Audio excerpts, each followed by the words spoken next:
Hello students, physics में आज आपका टॉपिक है कोफिशिएंट ऑफ सेल्फ इंडक्शन। तो बेटा इसके लिए जो डायग्राम है वो ही चलेगा जो पिछली वीडियो में आपको ये करवाया था, ये वाला। तो पिछली वीडियो में मैंने आपको ये सेल्फ इंडक्शन करवाया था। पिछली वीडियो जिसने नहीं देखी अभी तक उसको आज वाली वीडियो समझ में नहीं आएगी। तो इसमें देखो, ये तो कॉइल है, कॉइल में इंडक्शन बनती है। इंडक्टेंस को L द्वारा लिखते हैं। तो ये बैटरी है, ये पॉजिटिव टर्मिनल, ये नेगेटिव टर्मिनल। ये की है, की स्विच होता है एक टाइप का।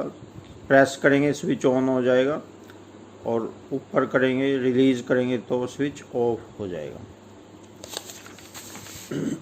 तो कोफिशिएंट ऑफ सेल्फ इंडक्शन देखो, suppose that after the key is pressed, की प्रेस करने का मतलब स्विच ऑन करने पर करंट आई फ्लो करेगा कॉइल में एट एनी इंस्टेंट, किसी समय करंट आई है। और मैग्नेटिक फ्लक्स मान लो फाई है उस टाइम। मैग्नेटिक फ्लक्स को फाई द्वारा लिखते हैं। पिछले यूनिट में ये आपको करवाया था, और पिछली यूनिट जिसको नहीं आती उसको ये यूनिट भी नहीं आएगी। तो बेटा ये जो वीडियोस हैं ये सारी की सारी आपस में इंटरलिंक्ड हैं। तो लगातार सारी वीडियोस देखनी ज़रूरी है और समझ के उन टॉपिक्स को याद करना ज़रूरी है। तो पिछले टॉपिक्स नहीं आते तो ये टॉपिक्स भी समझ में नहीं आएंगे। तो रेगुलरली काम करना ज़रूरी है। एक भी अगर कड़ी बीच में से टूट गई तो आगे काम समझ में नहीं आएगा। तो मैग्नेटिक फ्लक्स फाई है, ये मान लिया, करंट आई है कॉइल में। तो जो मैग्नेटिक फ्लक्स होता है वो करंट के डायरेक्टली प्रोपोर्शनल होता है। ये बात भी पिछली यूनिट में आई थी। करंट आई होता है और मैग्नेटिक फ्लक्स फाई होता है, यानी करंट ज़्यादा होगा तो मैग्नेटिक फ्लक्स भी ज़्यादा होगा, और करंट कम होगा तो मैग्नेटिक फ्लक्स भी कम होगा। अभी आपको पता ही है, प्रोपोर्शनल को हटा के उसकी जगह इक्वल टू लगाते हैं और उसकी जगह कांस्टेंट लगाते हैं। तो कांस्टेंट यहाँ पे आएगा L। L क्या है? L is coefficient of self induction. L का नाम है कोफिशिएंट ऑफ सेल्फ इंडक्शन, या ओनली सेल्फ इंडक्शन भी इसको कह सकते हैं। सेल्फ इंडक्टेंस, सेल्फ इंडक्टेंस कह लो या कोफिशिएंट ऑफ सेल्फ इंडक्शन कह लो L को। तो ये आपने याद रखना है कि फाई की वैल्यू हो गई Li। इसको बॉक्स में डाल देना है, ये आगे काम आएगा, इसी डेरिवेशन में अभी काम आएगा थोड़ी देर में। तो अगर करंट को हम एक यूनिट मान लें, एक यूनिट का मतलब 1 एम्पियर मान लें, तो I 1 हो जाएगा। तो जो फाई और L बराबर हो जाएंगे। फिर I को तो 1 मान लिया 1 यूनिट, तो फाई और L बराबर हो जाएंगे। तो सेल्फ इंडक्टेंस की यही डेफिनेशन बन जाएगी। सेल्फ इंडक्शन क्या हुआ? ये मैग्नेटिक फ्लक्स ही हुआ। Self inductance is the magnetic flux, लेकिन एक शर्त है कि करंट 1 यूनिट होना चाहिए। तो यहाँ से सेल्फ इंडक्टेंस की डेफिनेशन खुद बना सकते हैं। Self inductance of a coil is numerically equal to magnetic flux linked with the coil. Condition है when the current is 1 unit, when 1 unit current is flowing through it. तो ये definition अपने आप बना सकते हैं। Phi is equal to L I को 1 ampere मान लिया तो फाई और L बराबर हो गए, और यहीं से ही सेल्फ इंडक्टेंस की डेफिनेशन अपने आप बना सकते हैं। एक तो ये हो गया।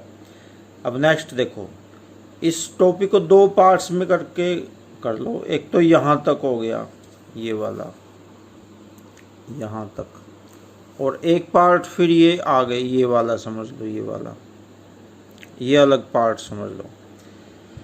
अभी देखो बेटा, देखने में तो ये आपको बड़ा मुश्किल सा लग रहा है कि ये पता नहीं क्या जंजाल है, लेकिन मुश्किल नहीं है, बिल्कुल आसान है। मुश्किल कुछ नहीं है, फिजिक्स में मुश्किल कुछ नहीं है, सिर्फ मुश्किल है तो आपका काम करना शुरू, यही मुश्किल है। काम की शुरुआत आप कर दें, यही मुश्किल है। अदरवाइज टॉपिक्स मुश्किल नहीं है, टॉपिक मुश्किल नहीं होते। तो देखो, if E is the induced EMF produced in the coil. अब ये कल बताया था आपको पिछली वीडियो में, जैसे स्विच को ऑन या ऑफ करते हैं, ऑन करते हैं तो इसमें EMF इंड्यूस होता है, वही तो सेल्फ इंडक्शन है। ऑफ करते हैं तो भी EMF इंड्यूस होता है, ऑन करते तो भी और ऑफ करते तो भी। तो ऑन ऑफ करने से EMF इंड्यूस क्यों होता है? क्योंकि मैग्नेटिक फ्लक्स में चेंज आता है, और मैग्नेटिक फ्लक्स में चेंज आने से EMF इंड्यूस होता है। तो यही तो बिजली बनने का सिद्धांत है, बिजली इसी नियम से तो बनती है। पंखा जो चलता है, एसी चलता है, कूलर चलते हैं, गर्मी से आपको ठंडक मिलती है, ये सारा का सारा EMF इंड्यूस होने पे तो डिपेंड करता है। आपके हाथ में फ़ोन है, ये फ़ोन भी बिजली से चलता है, तो ये सारा का सारा EMF इंड्यूस होने पे ही डिपेंड करता है। और ये उसी के टॉपिक है, EMF इंड्यूस होता है तभी ये बिजली के सारे इंस्ट्रूमेंट्स बने और वो हमें आराम पहुंचाते हैं, हमारा काम करते हैं वो। तो अभी फ़िलहाल तो देखो, तो जो EMF इंड्यूस होता है वो rate of change of magnetic flux के डायरेक्टली प्रोपोर्शनल होता है। E is equal to -d∅/dt। ये Faraday's law of electromagnetic induction आपको करवाया था पिछली वीडियोस में, याद करो उसको, -d∅/dt। अब माइनस ये क्यों आया है यहाँ पे? माइनस का मतलब ये जो इंड्यूस्ड EMF है ये मेन EMF के अपोजिट डायरेक्शन में है। माइनस जो निशान दिखाते हैं यहाँ पे, इसका मतलब डायरेक्शन अपोजिट है। अब देखो बेटा, फाई की जगह ये लिख दिया Li, फाई की जगह Li लिख दिया। पहले ये समझ लो, d∅/dt का मतलब change in magnetic flux with respect to time, ये मतलब होता है। जैसे ये डेरिवेटिव में पढ़ोगे आप मैथ में, देखो dy/dt, dy/dx, ये पढ़ोगे। dy/dx का मतलब change in y according to x, ऊपर भी d नीचे भी d, ऊपर वाले में चेंज नीचे वाले के हिसाब से। तो इसी प्रकार से d∅/dt का मतलब change in magnetic flux with respect to time, ये मतलब है इसका। तो फाई की जगह Li लिख दिया। अब L आगे ले आए क्योंकि ये कांस्टेंट है, कांस्टेंट का डेरिवेशन नहीं होता, ये आगे आ जाएगा -L, तो बचा di/dt, ये बचा। अब माइनस शब्द, माइनस निशान को इग्नोर कर देते क्योंकि यहाँ पे हमने मैग्नीट्यूड ही लेना है, डायरेक्शन से हमारा रिलेशन नहीं है। यहाँ पे दो चीज़ें वेक्टर्स में आपने पढ़ी थी, मैग्नीट्यूड और डायरेक्शन। तो अभी डायरेक्शन से हमारा संबंध नहीं है, डायरेक्शन का हमने अभी क्या करना है, हमारा संबंध है मैग्नीट्यूड से, इसलिए माइनस निशान को इग्नोर कर देते हैं यहाँ पे। वैसे भी -x का मोड क्या होता है, x होता है। माइनस की मॉडल वैल्यू प्लस होती है, पता होना चाहिए आपको। जैसे -2 का मोड 2 होता है, -3 का मोड 3 होता है। ऐसे मॉडल वैल्यू चाहिए में, तो माइनस साइन को नेगलेक्ट कर दिया। तो अब मान लो di/dt 1 है, यानी change in current with respect to time. di/dt change in current with respect to time, ये 1 मान लिया। 1 मान लिया, ये 1 हो गया तो E और L बराबर हो गया। इंड्यूस्ड EMF और इंडक्टेंस बराबर हो गए, तो यहीं से ही डेफिनेशन बना लेंगे इसकी। तो self inductance is numerically equal to induced EMF if the rate of change of current in the coil is unity. Unity का मतलब 1, यानी rate of change of current अगर यूनिटी है तो जो सेल्फ इंडक्टेंस है वो इंड्यूस्ड ईएमएफ के बराबर ही है। ई क्या चीज़ है? ई है इंड्यूस्ड ईएमएफ। कॉइल में जो ईएमएफ इंड्यूस होगा वो है ई। तो इस प्रकार से इसकी डेफिनेशन बन गई, L is equal to E.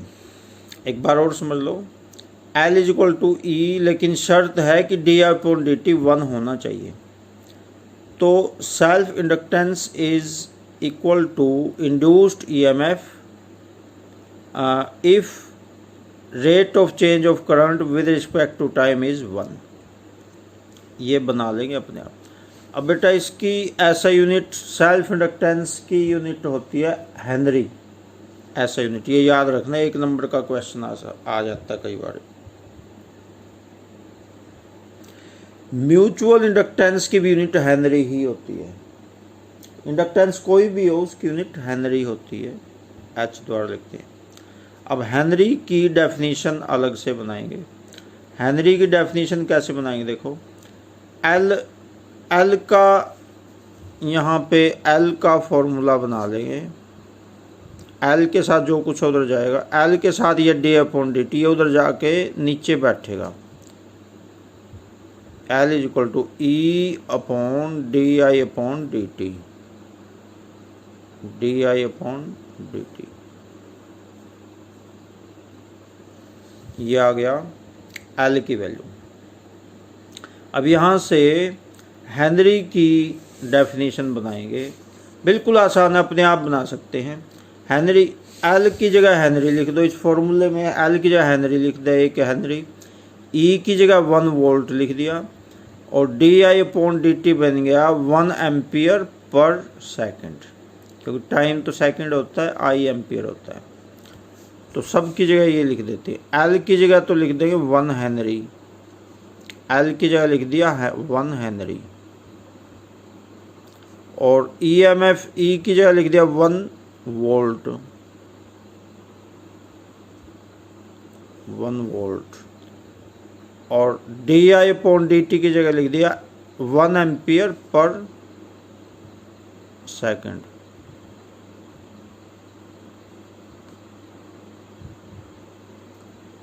One ampere per second. तो अपने आप बना सकते definition. 1 Henry is the inductance in the coil if 1 volt EMF is induced and rate of change of current is 1 ampere per second. बस बन गई definition. Formula अगर हमारे सामने हो तो डेफिनेशन अपने आप बना सकते हैं। एक बार और समझ लो, 1 Henry is the inductance if 1 volt EMF is induced in the coil and the rate of change of current is 1 ampere per second. बस यही डेफिनेशन है। ज़रूरत ही नहीं ये वाली याद करने की, अपने आप बनाई हुई याद करो। यहाँ से अपने आप बनाओ जैसे मैंने बनाई है, मैंने बनाए जैसे ऐसे ही आप बनाओ अपने आप। ज़रूरत ही नहीं इसको, क्यों याद करेंगे इसको। और करोगे भी तो यही लिखा हुआ मिलेगा, जो खुद तुमने बनाई है वही वहाँ पे लिखा मिलेगा, वहाँ अलग थोड़ी मिलेगा कुछ। तो बेटा ये था coefficient of self induction and Henry की भी डेफिनेशन यहाँ पे आ चुकी है। और इसी प्रकार से ये तो था सेल्फ इंडक्शन का कोएफिशिएंट, बिल्कुल सेम टू सेम है कोएफिशिएंट ऑफ म्यूचुअल इंडक्शन। ये टॉपिक आपका हो चुका है। कैसे हो चुका है? वहीं पे ही वही यूं का यूं है बिल्कुल, बस L की जगह M आएगा। बिल्कुल सेम टू सेम है। कोएफिशिएंट वहाँ तो था कोएफिशिएंट ऑफ सेल्फ इंडक्शन, यहाँ पे coefficient of mutual induction, L की जगह M आएगा। M क्या है? Coefficient of mutual induction. बिल्कुल यूं का यूं है सब कुछ, L की जगह M आएगा बस। हेनरी की भी डेफिनेशन वही है, सब कुछ वही चीज़ है, यूं का यूं। ये यूं का यूं देखो, हेनरी की डेफिनेशन इसने वहाँ पे दी हुई है म्यूचुअल इंडक्टेंस के हिसाब से। हेनरी की डेफिनेशन इसने दी हुई है, डेफिनेशन वही रहेगी। क्योंकि म्यूचुअल इंडक्शन हो या सेल्फ इंडक्शन हो, दोनों सेम चीज़ हैं, सिर्फ फ़र्क ये है सेल्फ इंडक्शन में एक कोइल होती है, म्यूचुअल इंडक्शन में दो कोइल होती हैं, बस यही फ़र्क होता है और कोई भी फ़र्क नहीं है। क्योंकि इंडक्शन तो इंडक्शन ही है, वो सेल्फ है या म्यूचुअल है, ठीक है। तो ये टॉपिक आपने करना है। तो अभी इस वीडियो में इतना ही रहेगा। बहुत इम्पोर्टेंट टॉपिक चले हुए हैं आपके, इनको खूब अच्छे तरीके से करना है। Okay, thanks.